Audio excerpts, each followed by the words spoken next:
আসসালামু আলাইকুম রহমতুল্লাহ।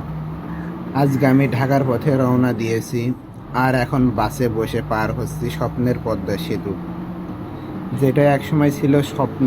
আজ সেটার উপর দিয়ে আমাদের যাত্রা। সুবহানাল্লাহ।